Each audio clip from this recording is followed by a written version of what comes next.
Naninigarilyo ka ba? Natutukso ka bang gawin ito?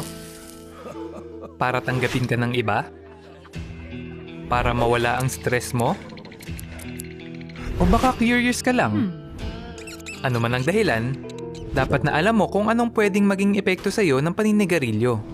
Sinasabi sa Roma 12:1 na gamitin mo ang iyong kakayahan sa pangangatwiran. Kaya imbes na makigaya lang sa marami, maging matalino at gumawa ng sariling desisyon.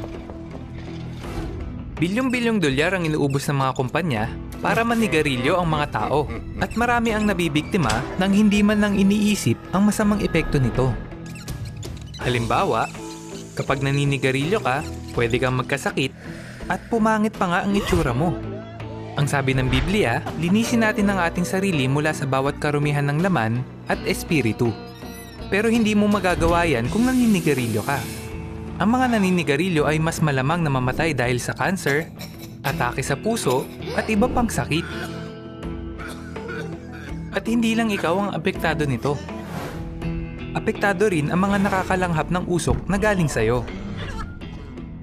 Ang vape kaya? Mas safe ba yon? Hindi rin. Dati sabi nila pwede itong ipalit sa paninigarilyo kasi mas safe. Pero ngayon, naniniwala ang mga eksperto na marami ang namatay dahil sa vape at libo-libo ang nagkakasakit. At nakaka-addict din ito gaya ng paninigarilyo. Sino ba talaga ang nakikinabang pag nag-vape ka? Kaya anong gagawin mo kung may magyaya sa iyong manigarilyo? Pwede mong sabihin, sorry, hindi ako naninigarilyo. Kung hindi yan umubra, sabihin mo, ayoko niyan, delikado yan eh. Pero paano kung na-addict ka na sa paninigarilyo? Baka pakiramdam mo wala ka ng pag-asa. Pero pwede kang makalaya. Una, kung nagve-vape o naninigarilyo ka, humingi ng tulong sa iba. Mas magandang lapitan yung taong nakahinto na sa bisyong ito. Pangalawa, iwasan ang mga tao o lugar na makakatukso sa iyong manigarilyo o mag-vape.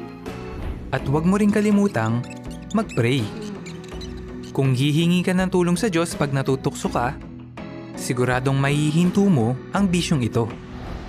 Sinasabi sa awit 18:29, sa tulong ng kapangyarihan ng Diyos ay makaaakit ako sa pader. Kaya kahit nahihirapan kang ihinto ang bisyong ito, magtatagumpay ka rin. Labanan ng tuksong manigarilyo, anumang klase ito. Hindi ka magkakasakit, magiging masaya ka, at makakahinga ka ng maluwag kasi alam mong hindi sinisira ng sigarilyo ang buhay mo.